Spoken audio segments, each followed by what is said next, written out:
또 감사의 계절인 11월 달이 시작이 됐습니다. 이제 교회력으로 따지면 11월 달은 한 해의 마지막 달입니다. 이제 내달부터는 대강절기가 시작이 되면서 교회력에 의해서 한 해에 또 시작이 되죠. 이제 한 해의 마지막 달이라고 하는 이 교회력에 의한 11월, 특별히 감사절이 있는 절기입니다. 풍성한 결실로 하나님께 감사를 돌리는 귀한 시간, 귀한 달이 되어지기를 바랍니다. 우리 함께 인사 나누겠습니다. 사랑하고 축복합니다. 사랑하고 축복합니다. 예수님은 이제 공생의 이제 막바지를 향해 이제 예루살렘을 향해서 이제 올라가고 있지요. 그 올라가는 여정에 예수님의 주된 사역지인 갈릴리를 거쳐서 이 가버나움이라고 하는 곳에 잠시 이제 머물게 되어집니다. 이제 예수님께서 가버나움에 머물러 계시고 이제 그곳을 떠나 이제 갈릴리로 향하여 올라가시는데 제자들에게 두 번째 자신이 이 땅에 온 목적에 대해서 가르쳐 주시죠. 사람들의 손에 넘겨져 죽임을 당하고 내가 3일 만에 살아나리라 라고 하는 장차 앞으로 되어질 일들에 대해서 제자들에게 가르쳐 주십니다. 그런데 제자들은 예수님의 이 말씀을 도무지 이해하지 못하고 깨닫지를 못해요. 그러면서 제자들은 예수님이 영광의 자리에 앉을 때에 누가 더 높은 자리에 앉게 될까라고 하는 누가 더 크냐라고 하는 논쟁을 통해서 오직 높은 자리에만 앉으려고 하는 관심을 가지고 있었던 것을 봅니다. 예수님은 이런 제자들의 추악한 마음을 아시고 제자들에게 너희가 첫째가 되고자 하냐? 그러면 무사람의 끝이 되어야 되고 섬기는 자가 되어야 된다라고 가르쳐 주시죠. 정말 영광의 자리에 앉기를 원한다면 너희가 영광의 자리보다도 먼저 남을 섬기는 자리에 있어야 된다라고 가르쳐 주십니다. 세상의 가치는 높은 자리에 앉아 군림하는 것이죠. 사람들이 성공을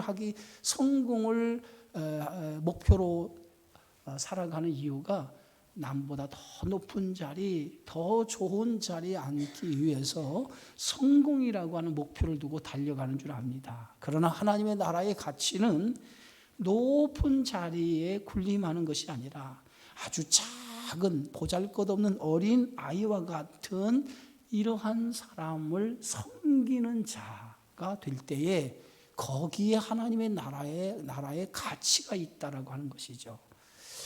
자, 오늘 본문의 말씀의 시작을 요한이 예수께 여짜오되 선생님 우리를 따르지 않는 어떤 자가 주의 이름으로 귀신을 내쫓는 것을 우리가 보고 우리를 따르지 아니함으로 금하였나이다 라고 시작하고 있어요.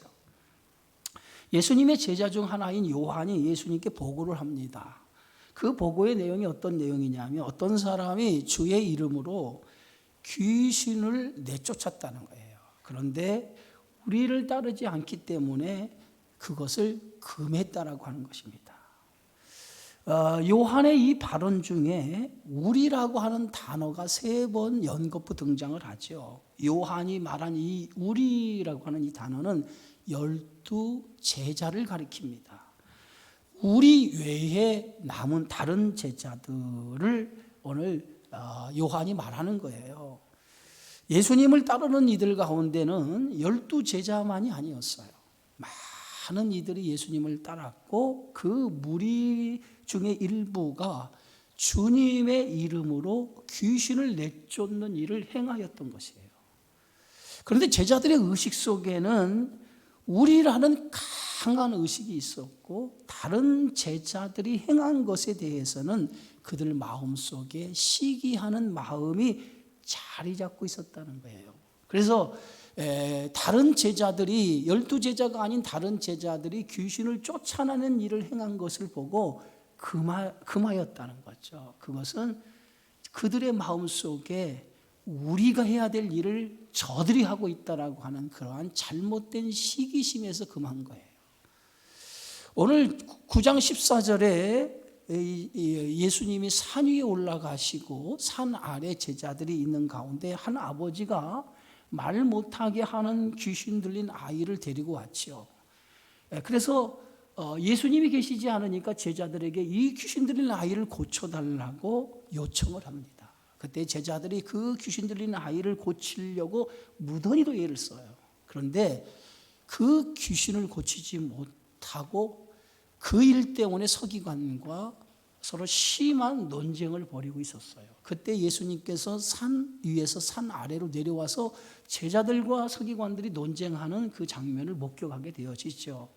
그러면서 제자들에게 무슨 일 때문에 그러느냐라고 물을 때에 제자들이 귀신 들린 어린아이를 고치지 못한 문제 때문에 이렇게 논쟁을 하고 있습니다 라고 예수님께 대답을 하죠. 그때 예수님께서 그 귀신 들린 아이를 귀신을 물리쳐버려요. 고쳐줘요. 그리고 제자들을 데리고 집으로 들어갈 때에 제자들이 조용히 예수님께 와서 물어요. 예수님, 왜 우리는 이 예수님이 행한 것처럼 똑같이 행했는데 왜 우리는 귀신을 쫓아내지 못했습니까? 라고 묻지요. 그때 예수님께서 그 제자들에게 기도 외에는 이런 종류가 나갈 수 없느니라. 다시 말하면 기도 없이는 이런 능력을 행할 수 없느니라 라고 예수님이 제자들에게 가르쳐 주죠. 그런데 지금 어떤 일이 일어났습니까? 12제자들이 귀신을 쫓아내지 못했는데 다른 제자들, 12제자 외에 예수님을 따른 다른 제자들이 주님의 이름으로 귀신을 쫓아내는 일을 행하였던 거예요. 제자들은 다른 제자들이 자신들 12제자 외에 다른 제자들이 주님의 이름으로 귀신을 쫓아내는 일에 대해서 아주 못마땅하게 생각을 했어요. 우리가 하지 못한 일을 저들이 해? 우리가 하지 못하는 일을 저들이 해? 라고 하는 그러한 시기심이 그들 안에 있었던 거예요. 그래서 그들이 귀신을 쫓아내는 일을 하지 못하도록 금하였던 것이에요. 여러분, 우리가 주의 일을 할 때 조심해야 할 것은 이런 시기심이라는 거예요. 다른 성도가 열심히 일하는 것을 보고 격려하고 칭찬해 줘야 되는데 오히려 시기하여서 그 사람을 넘어뜨리려고 하는 마음이 우리 안에 있다는 거예요. 제자들이 12제자 외에도 다른 많은 예수님을 따르는 무리들이 있었거든요. 그들은 역시도 제자인데 그들이 주의 이름으로 귀신을 쫓아내는 일, 얼마나 좋은 일을 행하였습니까? 그럼 그 좋은 일을 행한 것에 대해서 12제자들이 격려하고 박수치고 잘하였다라고 칭찬을 해야 되는데 오히려 우리는 못했는데 저들이 해 라고 하는 시기심 때문에 그들이 행한 것에 대해서 하지 못하도록 만들었다는 거예요. 예수님은 이 요한의 보고를 듣고 이렇게 대답을 하시죠. 오늘 9장 39절에 예수께서 이르시되 금하지 말라. 내 이름을 의탁하여 능한 일을 행하고 즉시로 나를 비방할 자가 없느니라. 예수님은 그들이 행한 일에 대해서 금하지 말라는 거예요. 방해하지 말라는 거예요. 예? 왜 예수님이 그들의 다른 제자들이 행한 일에 대해서 방해하지 말라, 금하지 말라고 했을까요? 그들이 행한 모든 일들은 자신의 영광을 위해서 행한 것이 아니라 주님의 이름으로 주의 영광을 위해서 그 일을 행하였다는 거예요. 주의 이름으로 행하는 모든 일들은 주님을 높이는 일이에요. 주님을 섬기는 일입니다. 그들이 행한 모든 일은 이처럼 주님의 영광을 위해 주님을 섬기는 일을 했다는 거예요. 또 하나, 그들이 그러한 능력을 행할 수 있었다라고 하는 것은 그만한 믿음이 있었던 거예요. 지금 12제자들은 귀신을 쫓아내지 못한 이유가 뭐예요? 기도 외에는 이런 이유가 나갈 수 없다라고 말씀하신 것은 그들에게는 그런 믿음이 없었어요. 그래서 귀신을 쫓아내지 못했는데 다른 제자들은 주의 이름으로 귀신을 쫓아냈어요. 그들은 그만한 믿음이 있었다는 거예요. 그렇기 때문에 그들이 그런 믿음을 가지고 있었기 때문에 귀신을 쫓아낼 수 있었어요. 그래서 예수님께서는 그들을 금하지 말라. 그들 안에 온전한 믿음이 있었다라고 하는 것을 예수님이 말씀하시는 거예요. 그러면서 9장 40절에 우리를 반대하지 않는 자는 우리를 위하는 자라 이렇게 말합니다. 여러분, 우리가 내 믿음만 옳은 믿음이고 다른 사람의 믿음은 믿음이 아니다 라고 생각하는 경우가 있는데요. 여러분, 우리는 내 믿음만 믿음이 아니라 다른 사람의 믿음도 인정해 줄 줄 알아야 되거든요. 예? 그래서 우리가 다른 사람의 믿음을 인정해 준다라고 하는 것은 이 공동체에서 굉장히 중요한 정신입니다. 나보다 다른 사람의 믿음을 인정해 주는 것. 그래서 내가 못하는 거 다른 사람이 그 일을 하게 되면 그 사람에 대한 것을 인정해 줄 줄 알아야 돼요. 내가 하지 못하니까 다른 사람도 하면 안 돼 라고 하는 생각을 가지는 것은, 이것은 시기심이고 이것은 주의 일을 하는 사람이 가져야 될 태도가 아니라고 하는 거예요. 예수님은 제자들에게 우리라는 특권의식에 머물 것이 아니라 다른 제자도 12제자의 범주 안에 들지 않지만은 다른 제자 역시 우리라고 하는 의식을 가지고 주의 이름으로 모든 사람을 섬기는 자가 되어야 된다라고 가르쳐주고 있는 거예요. 그러니까 우리라고 하는 그런 아집에 머물지 말고 보다 포괄적으로 나 외에 다른 사람들도 그들이 주의 이름으로 행한 모든 것을 인정해 줄 줄 아는 그러한 포용력 있는 마음을 가져야 된다는 거예요. 교회 안에서 제일 큰 문제가 뭐냐면 내가 아니면 안 돼라고 하는 생각입니다. 오직 내가 해야만 돼라고 하는 생각이죠. 교회 일은요, 내가 아니라 너, 우리와 함께라고 하는 것이 교회 일인 거예요. 그래서 서로를 인정해주고 서로를 배려해 주는 거예요. 그런 마음이 있어야만이 하나님의 나라의 가치를 가지고 살아가는 거예요. 그래서 예수님은 어린아이를 가운데 세우면서 이런 작은 어린아이를 영접함이 나를 영접함이며 나를 영접하는 것이 곧 하나님을 영접하는 것이다 라고 말했어요. 그 말은 이렇게 보잘것없는 작은 아이를 영접해 주는, 그들을 인정해 주는 것이, 그것이 바로 하나님의 나라의 가치라는 거예요. 우리는 누구를 재단하고 편협한 마음을 가져서는 안 돼요. 한 영혼이라도 그 사람의 믿음을 귀하게 여기고 그 사람이 주의 일을 행한 일에 대해서 귀하게 여기고 그들과 함께 하나님의 교회를 섬겨주는 그러한 일들을 함께 해야 될 줄 믿습니다. 그래서 예수님이 이렇게 말씀하지요. 마가복음 9장 41절에 누구든지 너희가 그리스도에게 속한 자라 하여 물 한 그릇이라도 주면 내가 진실로 너희에게 이르노니 그가 결코 상을 잃지 않으리라. 주님은 주의 이름으로 물 한 그릇이라도 대접을 하면 결코 그것을 잃지 않겠다는 거예요. 예? 주의 이름으로 일한 모든 사람을 그들의 상을 잃지 않겠다라고 하는 예수님의 말씀은 그들은 또 다른 우리이기 때문에 그들의 상을 잃지 않겠다라고 주님이 말씀하시는 거예요. 여러분, 한국 교회의 가장 큰 문제는 내 교회라고 하는 그런 내 교회주의입니다. 마치 내 교회만이 교회라고 하는 생각이 한국 교회의 문제예요. 경쟁적으로 교회가 경쟁의식에 사로잡히는 문제. 예? 교회라고 하는 것은요, 하나님의 나라의 복음을 전하는 것이거든요. 그래서 내 교회, 남의 교회가 없어요. 모두가 다 하나님의 나라라고 하는 그 하나님의 나라를 이루어가는 일에 세워진 아름다운 공동체인 거거든요. 내 교회만이 교회고 남의 교회는 남의 교회라고 생각하면 안 되고, 내 교회 역시 하나님의 나라를 위해 세워진 교회고 다른 교회 역시도 하나님의 나라를 위해서 세워진 교회예요. 그래서 그들도 우리고 나도 우리예요. 그러니까 서로 우리라고 하는 범주에 하나가 되어졌다라고 하는 것을 여러분 우리가 인정을 해야 되는데, 나는 나, 너는 너 이렇게 구분해서 생각하는 것은 잘못된 생각이라는 거예요. 그래서 교회는 경쟁하는 곳이 아닙니다. 복음을 위해 섬기기 위해서 세워진 것이 교회예요. 같은 목적과 같은 뜻을 가지고 일하는 동역자인 거예요. 우리 주님의 교회 여러분들이 하나님의 나라의 일꾼의 동역자로 불렀다면 다른 교회도 하나님의 나라의 동역자로 부르신 사람이에요. 그래서 교회는 그런 목적에 똑같이 세워졌기 때문에 내 교회가 아니라고 이렇게 생각하지 마시고 모두가 다 하나님의 교회라고 믿으시기를 바랍니다.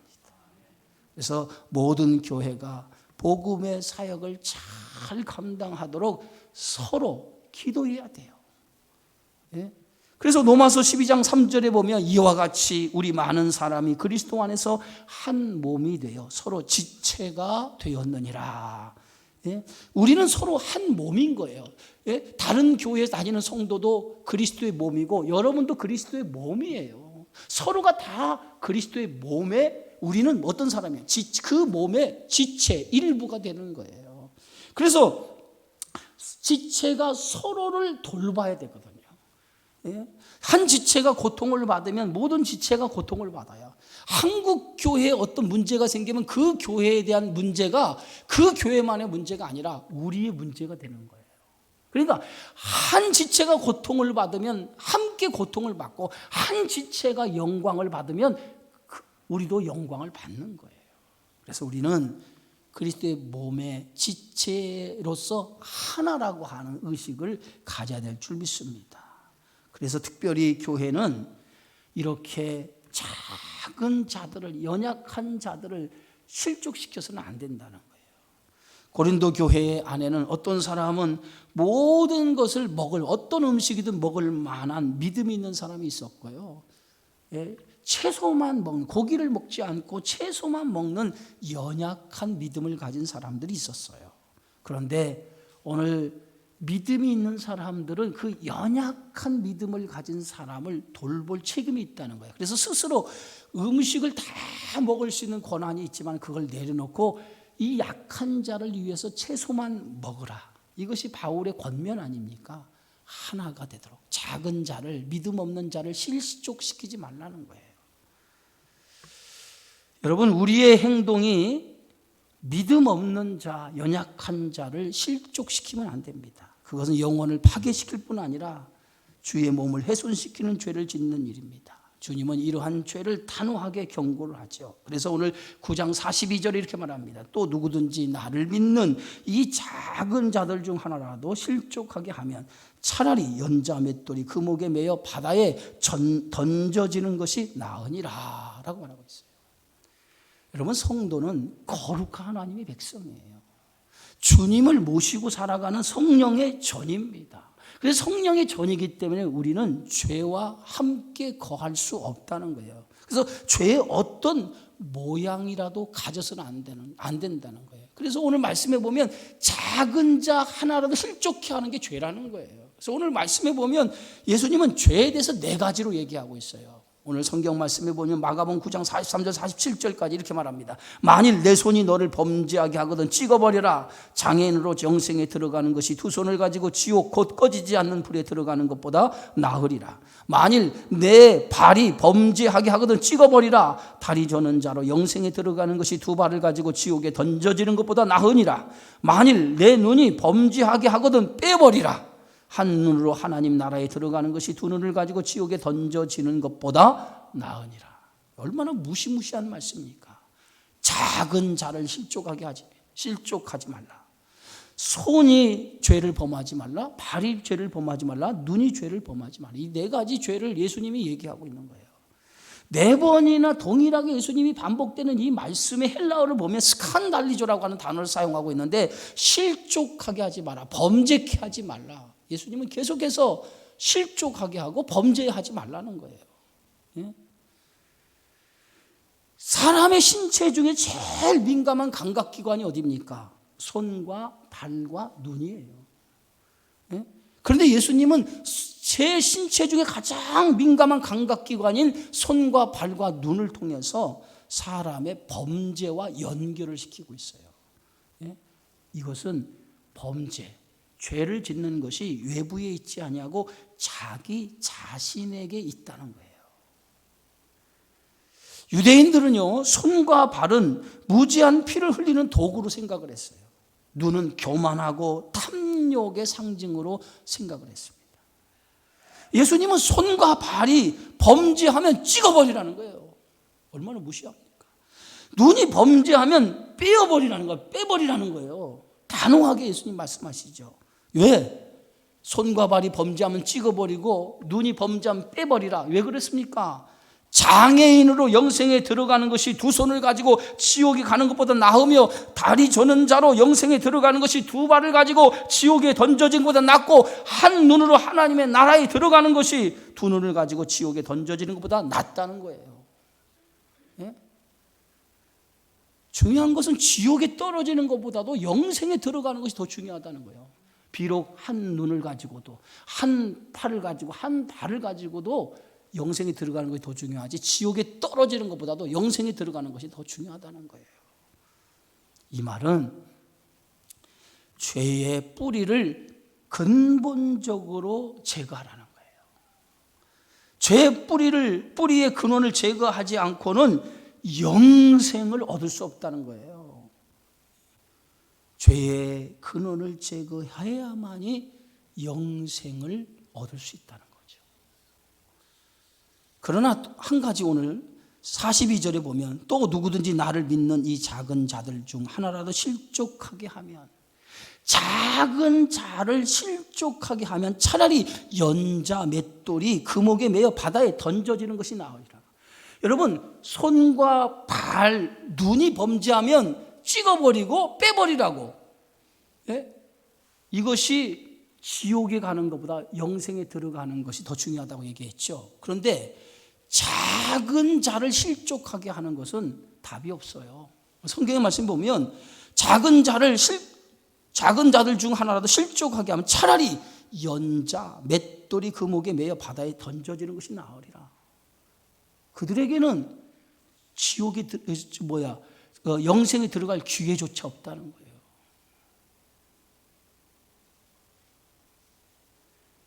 예수님은요, 자기 스스로 죄를 짓는 것보다 남을 실족하게 하는 죄를 더 심각하게 무서운 죄로 여겼다는 거예요. 예? 여러분 죄인이 가는 곳이 어디입니까? 지옥이에요. 지옥. 죄인이 가는 게 지옥이잖아요. 근데 지옥을 성경은 뭐라고 얘기하냐면 게헨나라고 그래요. 게헨나.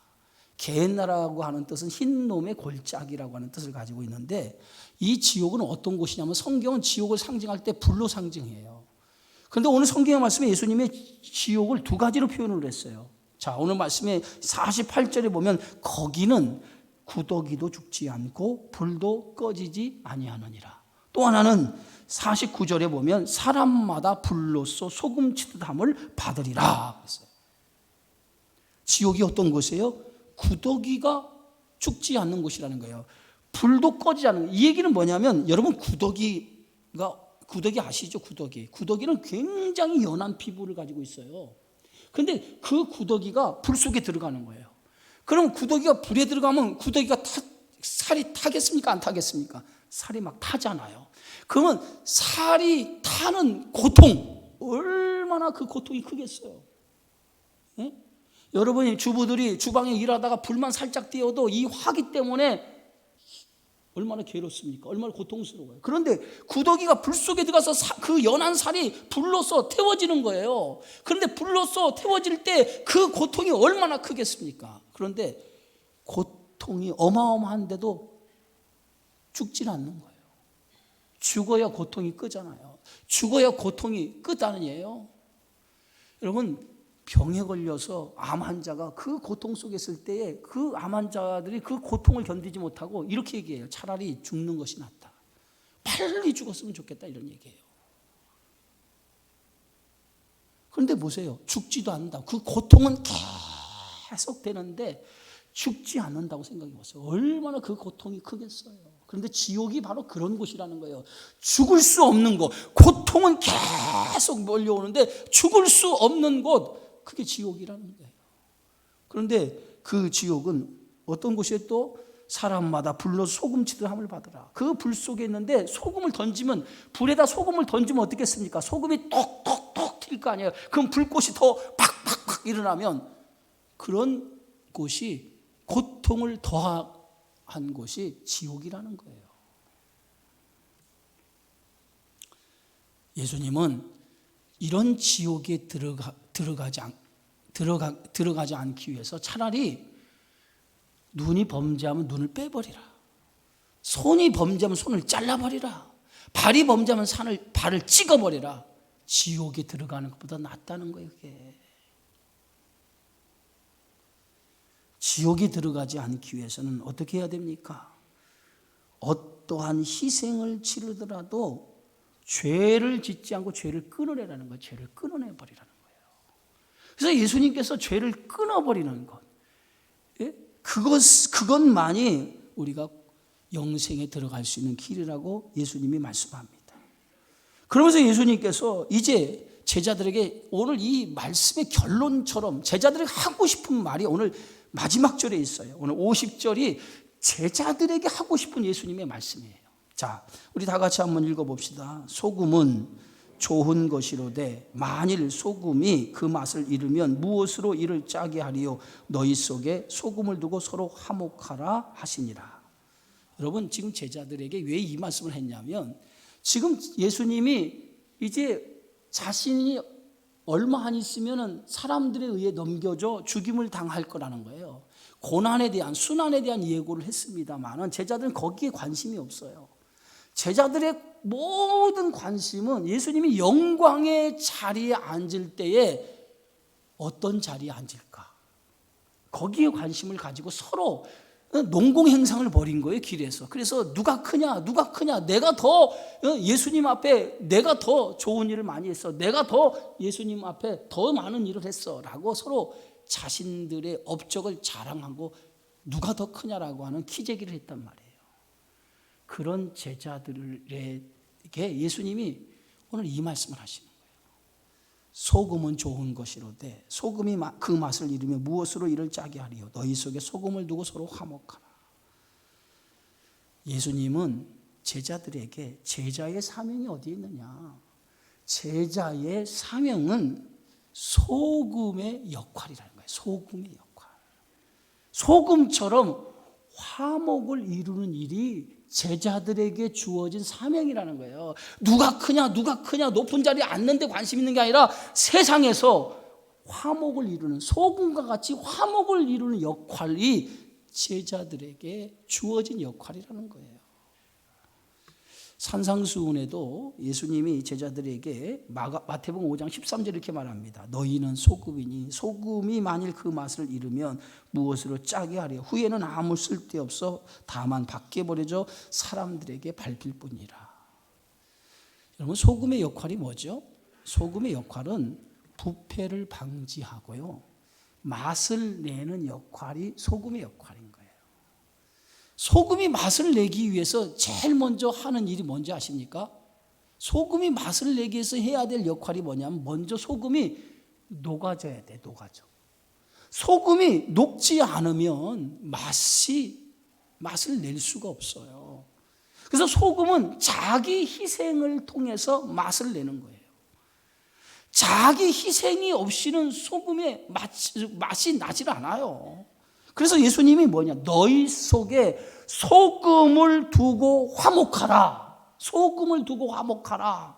이 말은 소금을 두라 라고 하는 말은 너희 안에 소금을 치라는 거예요. 소금을 치라. 음식에 소금을 치듯이 너희가 소금이 돼서 음식에 소금에 녹는 역할을 해라는 거예요. 여러분, 음식에는요 반드시 소금이 들어가야 돼요. 할렐루야. 왜 소금이 들어가야 되는지 아십니까? 아무리 좋은 재료로 음식을 만들어도 소금이 들어가지 않은 음식은 맛이 없어요. 아무리 좋은 음식을 만들어도 여러분, 간이 되지 않으면 맛이 하나도 없어요. 성도는 소금이 들어가서 맛을 내듯이 소금의 역할처럼 맛을 내는 역할이 우리에게 주어진 역할이라는 거예요. 가나안 땅을 정복하고 나서 여호수아는 12지파에게 가나안 땅을 분배를 하기 시작을 해요. 그런데 12지파에게 땅을 분배하는데 네 지파에게만은 땅을 기업으로 주질 않아요.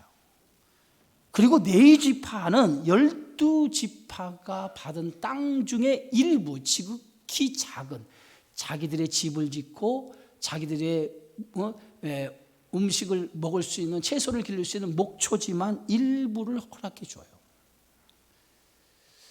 네 지파에게 이렇게 기업을 주지 않는 이유가 어디 있냐면, 네 지파는 12지파가 받은 기업 중에 일부를 조금씩 다 골고루 가나안 땅 전역 골고루에 흩어져서 그들의 기업의 일부를 받아서 거기서 살게 되어지는 거다. 그럼 네 지파의 역할이 뭐냐? 네 지파의 역할은 이스라엘 백성을 영적으로 인도하는 역할이 네 지파에게 주어진 사명이었어요. 그럼 네 지파의 사명은 오늘날로 말하면 그들의 역할은 소금의 역할이었다는 거예요. 소금의 역할. 맛을 내는 소금의 역할이 네 지파에게 주어진 사명이에요. 그럼 오늘날 네 지파가 누굽니까? 저와 여러분이에요. 너희는 왕 같은 제사장들이니. 그러니까 우리는 하나님을 섬기는 사람 아닙니까? 그럼 하나님을 섬기는 사람들에게 주어진 사명이 소금의 역할이라는 거예요. 그런데 제자들은 예수님이 가시는 길에는 전혀 관심이 없어요. 오직 누가 크냐? 여기에만 관심을 가지고 서로 경쟁을 합니다. 그런 제자들에게 예수님은 너희가 소금처럼 녹아지는 희생을 가져라 라고 이렇게 가르쳐 주시는 거예요. 그래서 소금은 좋은 것이로되 그러나 맛을 잃으면 무엇으로 짜게 하리로? 소금이 없으면 맛을 낼 수 없는 것처럼 너희가 소금이 되어 이 세상에 맛을 내는 사람이 되라는 거예요. 소금처럼 희생을 통해서 맛을 내는 제자가 되라는 거예요. 그것이 예수님이 제자들에게 주신 말씀이에요. 여러분, 맛을 내지 못하면 아무 쓸모가 없는 것처럼 성도가 맛을 내지 못하면 쓸모가 없는 거예요. 예수님은 우리에게 소금의 모습을 십자가에서 보여줬어요. 당신이 십자가에서 죽으심으로, 직접 자신이 희생으로, 헌신함으로 말미암아 십자가의 죽으심으로 하나님과 우리 사이를 화목하게 만드셨어요. 예? 소금의 역할이 뭡니까? 바로 화목하게 하는 일이에요. 화목하게 하는 일. 자신을 희생해서 화목을 이루잖아요. 예수님이 저와 여러분을 부르신 목적이 여기 있는 줄 믿습니다. 세상에 화목을 위해 부르셨다는 거예요. 그래서 고린도후서 5장 18절에 보면 모든 것이 하나님께로부터 났으며 그가 그리스도로 말미암아 우리를 자기와 화목하게 하시고 또 우리에게 화목하게 하는 직분을 주셨으니 그랬어요. 직분. 우리에게 주신 직분이 뭡니까? 화목의 직분을 주었다는, 화목의 직분. 예? 그래서 성도는 화목하게 하는 일, 그것이 우리들에게 주신 사명이에요. 화목을 위해서는 여러분 스스로가 소금처럼 녹아져야 돼요. 희생해야 돼요. 자기 희생을 통해서 화목을 이루는 거예요. 여러분의 가정에서, 여러분의 직장에서, 여러분의 교회에서, 여러분의 속한 사회에서, 여러분이 속한 모든 공동체 안에서 소금의 역할을 하게 될 때 그 모든 처한 곳이 아름답게 화목의 현장을 이루게 되어지는 줄 믿습니다. 그래서 자신의 희생 없이는 아름다운 공동체를 만들 수 없는 거예요. 내가 죽어야 돼요. 예? 여러분이 죽어야 돼요. 교회에서도 죽어야 돼요. 예? 시기심, 이러한 마음 다 내려놓고 남을 나보다 더 낫게 여기며 정말 작은 어린아이처럼 그 어린아이도 섬길 줄 아는 마음으로 내가 죽어야 돼요. 그런 마음을 가져야지 내가 더 높은 자리에 앉으려고, 내가 더 섬기는 자리에 있으려고 하는 그러한 경쟁적으로 그러한 마음을 가져서 교회에서 그러한 태도를 가지고 주의를 하면 안 돼요. 나는 섬기는 자다라고 하는 마음으로 성도들을 섬겨야 돼요. 자꾸 섬기고 자신은 소금처럼 나는 없어지고 나의 희생을 통해서 이 공동체가 아름답게 살아가는 역할이 저와 여러분에게 주신 역할인 거예요. 그래서 예수님이 이렇게 말씀하시죠. 한 알의 밀이 땅에 떨어져 죽을 때에 수많은 열매가 맺느니라. 여러분이 죽어야 돼요. 죽으시기 바랍니다. 목사님 오늘 주일날 나보고 죽으라고 하네. 그렇게 생각하지 말고 여러분 교회 안에서 혈기 죽이시고, 여러분 교회 안에서 내가 가졌던 모든 걸 다 내려놓으세요. 내려놓고 그냥 성도들 있으면 섬기세요. 막 사랑합니다. 천국과 지옥의 차이가 뭐라고 그랬어요? 천국에 갔더니 천국에 있는 사람은 다 이렇게 살이 찌고 얼굴에 기름기가 번지르하게 도는데, 지옥에 갔더니 지옥에 있는 사람은 삐샥 말아가지고 다 풀처럼 메마르고 죽어가더라는 거예요. 이유를 보니까 간단해. 음식은 산의 진미처럼 쌓여 있는데 지옥의 사람들은 서로 그 음식을 먹으려고 하는데 팔이 다 뻗정팔이라는 거야. 그래가지고 젓가락을 져가지고 그 젓가락으로 자기 입으로 집어넣으려니까 이게 들어가야지. 뻗정팔인데. 그래서 음식을 못 먹어서 삐쩍 말랐다는 거예요. 근데 천국에 가니까 다 기름지고 그 사람의 얼굴에 윤기가 반짝반짝 돌더라는 거예요. 그래서 왜 그런가 봤더니 음식을 딱 집어가지고 드세요 하고 서로 먹여주더라는 거예요. 그러니까 천국에 있는 사람들이 기름기가 쩔쩔쩔 돌더라는 거예요. 여러분, 교회는 어떤 곳이 돼야 돼요?